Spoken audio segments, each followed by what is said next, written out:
আর এইখানে যে আমাদের ছোট ছোট সন্তানরা, আমাদের নিজেদেরই সন্তানরা যেভাবে স্বাধীনতাকে তারা আনন্দ দিয়ে আমাদেরকে, তারা এত বড় সুন্দর একটা আনন্দ উপহার দিয়ে গেছে তাদের রক্তের বিনিময়ে, সেই স্বাধীনতার কথা তো আর কিছু বলার নাই। যে এত রক্তর পরে, এত সংগ্রাম, এত অত্যাচারের পরে তারা যে রাস্তার মধ্যে বসে থেকে আমাদের এই শিশু সন্তানরা, আমাদের নিজেদেরই সন্তান, তারা এত কষ্ট করে গেছে, তাদেরকে তো আমরা ভুলবই না এবং ইতিহাসের পাতায় তাদের কথা থাকবেই।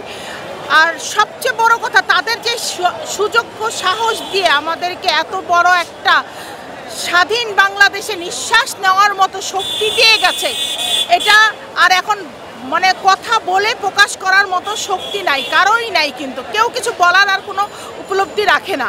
যেখানে আর কি বলবো, আমরা তো এখন নিঃশ্বাস নিতে পারছি, সমস্ত জায়গায় আমরা দাঁড়াতে পারছি, স্বাধীন বাংলাদেশের মাটিতে আজকে পাড়া দিতে পেরেছি।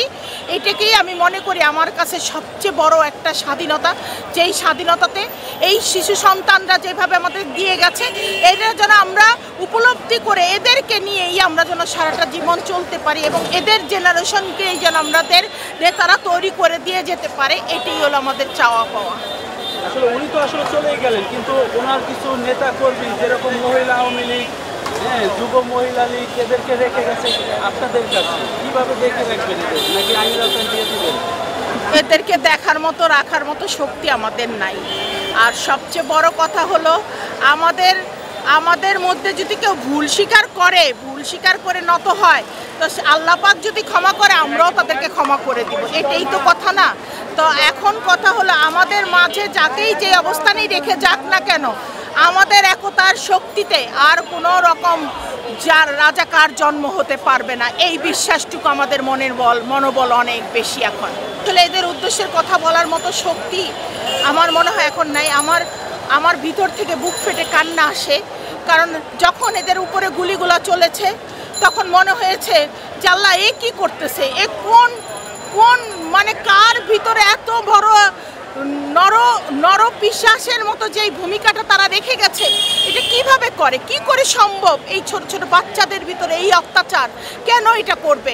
তাদের যদি কোথাও ভুল হয়ে থাকতো তাদেরকে নিয়ে যেত তারা কারাগারে, তারপরও গুলি না চালাতো, তাহলে না বুঝতাম যে না, সে একটা রং করে নাই, কিন্তু সে তো রঙের উপরে রং পড়ে গেছে। রাজাকার তো তাদের ভিতরেই তৈরি হয়ে আছে, সেই জন্যই তো তারা পেরেছে গুলি চালাতে আমাদের প্রতিটা সন্তানের গায়ে।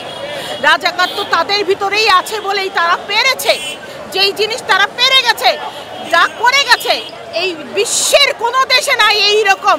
সারা বিশ্বের লোক ঘৃণা দিয়েছে, সারা বিশ্বের মানবতা থেকে মানুষ ধিক্কার জানিয়েছে আমাদের বাংলাদেশের এই নরপিশাচদের, এই রাজাকারদের।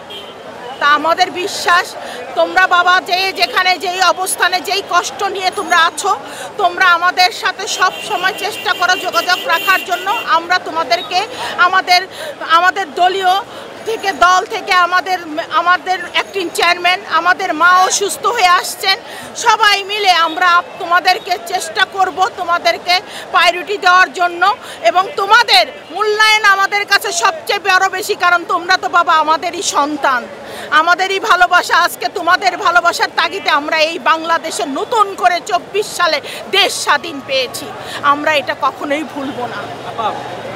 আসলে আপনাদের মাকে মুক্ত করতে পেরেছেন, তারেক রহমানকে কবে বাংলাদেশে ফিরিয়ে আনবেন? মাকে মুক্ত করতে পেরেছি, ভাইয়াও খুব দ্রুত চলে আসবে আমার বিশ্বাস। আমি কোনো এক সময় ভাইয়াকে বলেছিলাম, ভাইয়া আপনি কবে দেশে যাবেন? ভাইয়া আমার মুখের দিকে তাকিয়ে একটা ছোট্ট হাসি দিয়ে বলেছিল, যাব কখনো শামিমা।